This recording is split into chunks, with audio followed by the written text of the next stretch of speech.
Hello everyone, this is how to allow your friends to join your private server in Roblox. First of all, go to the game of your choice. I'll be choosing this one. Now swipe below,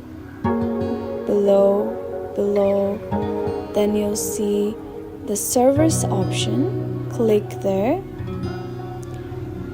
Then you'll see that you have your own private server here.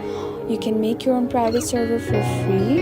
Then on the top right corner you can see the 3 dots. Press there and press on configure. Go down. Then you can see there's an option of allow joining.